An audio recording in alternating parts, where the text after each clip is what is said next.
Hello everyone, आपका एक बार फिर से वेलकम करते हैं आज के हमारे इस फ्रेश वीडियो पे। तो आज इस वीडियो के अंदर मैं आपके साथ डिस्कस करूंगा SBI large and mid cap fund direct plan growth के बारे में।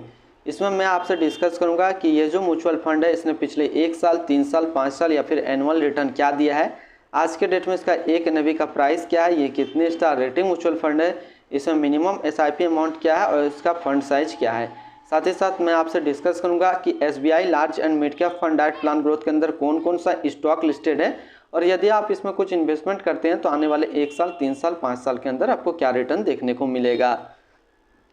तो बात कर लेते हैं हम लोग इसके पिछले 1 साल का रिटर्न जो मिला है वो 15.70% का रिटर्न मिला है। 3 साल का रिटर्न की बात कर लेते हैं तो 3 साल में जो रिटर्न है 24.51% का रिटर्न है। 5 साल का रिटर्न की बात कर लेते हैं तो 5 साल में जो रिटर्न है वो 18.34% का रिटर्न है और एनुअल रिटर्न की बात कर लेते हैं तो एनुअल रिटर्न है 17.18% का एनुअल रिटर्न है। एनएवी जब हम लोग देखते हैं तो आज के डेट में इसका एक एनएवी का प्राइस है 503 रुपया 22 पैसा। रेटिंग की बात करते हैं तो यह 5 स्टार रेटिंग म्यूचुअल फंड है। इसमें मिनिमम एसआईपी अमाउंट आप 500 लगा सकते हैं और इसका जो फंड साइज है वो है 15,648 करोड़ का।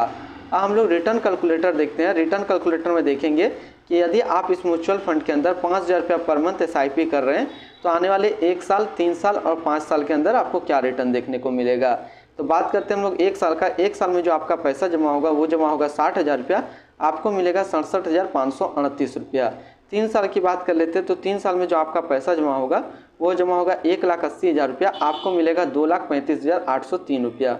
5 साल की बात कर लेते हैं तो 5 साल में जो आपका पैसा जमा होगा वो जमा होगा 3 लाख रुपया, आपको मिलेगा 5,10,562 रुपया। होल्डिंग की बात कर लेते हैं तो इसके अंदर जो टोटल स्टॉक लिस्टेड है वो 73 स्टॉक लिस्टेड है, जिसमें से टॉप 10 पे हम लोग नज़र डालते हैं तो टॉप 10 में पहला नाम आता है एचडीएफसी बैंक लिमिटेड, दूसरा आईसीआईसीआई बैंक लिमिटेड, तीसरा HDFC asset management company limited, चौथा इन्फोसिस लिमिटेड, पाँचवां कॉर्पोरेट लिमिटेड, छठा है मुथूट फाइनेंस लिमिटेड, सातवां है कजरिया श्रमिक लिमिटेड, आठवां आईटीसी लिमिटेड, नौवां है स्टेट बैंक ऑफ इंडिया, 10वां है ग्लैंड फार्मा लिमिटेड। तो ये टोटल टॉप 10 स्टॉक इसके अंदर लिस्टेड है। ऐसे इस म्यूचुअल फंड के अंदर जो टोटल स्टॉक लिस्टेड है वो 73 स्टॉक लिस्टेड है।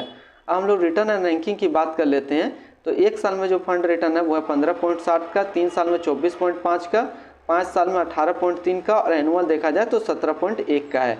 कैटेगरी एवरेज में देखा जाए तो 1 साल में 19.2 का है, 3 साल में 21.8 का है, 5 साल में 16.7 का है। रिटर्न रैंक की कैटेगरी पे देखें तो 1 साल में 23वें नंबर पे रैंक करता है, 3 साल में 8वें नंबर पे रैंक करता है और 5 साल में भी ये 8वें नंबर पे रैंक करता है। अब हम लोग इसकी एक्सपेंसिव रेशियो एग्जिट लोड की बात कर लेते हैं तो इनका जो एक्सपेंसिव रेशियो है वो है 0.81% का और एग्जिट लोड की बात कर लेते हैं, यदि आप इन्वेस्ट किया हुआ पैसा 30 दिनों के अंदर रिडीम कर लेते हैं तो एग्जिट लोड जो पड़ेगा वो 0.10% का पड़ेगा और स्टाम्प ड्यूटी की बात कर लेते हैं, स्टाम्प ड्यूटी है 0.005%। अब हम लोग इसमें बात कर लेते हैं इसकी फंड मैनेजमेंट का। तो इसका जो फंड मैनेजमेंट कर रहे हैं वो कर रहा है सौरभ पंत जो कि सितंबर 2016 से प्रेजेंट है और दूसरा है मोहित जैन जो कि नवंबर 2017 से प्रेजेंट है। अब हम लोग अदर प्लान देखते हैं इन सेम फंड में। यदि हम अदर कुछ प्लान करते हैं सेम फंड में तो वो है SBI large and mid cap fund direct plan IDCW। और प्रो एंड कॉन्स की बात कॉन्स्टेंट की बात कर लेते हैं तो 3 साल, 5 साल एंड 10 साल annual return higher than category average.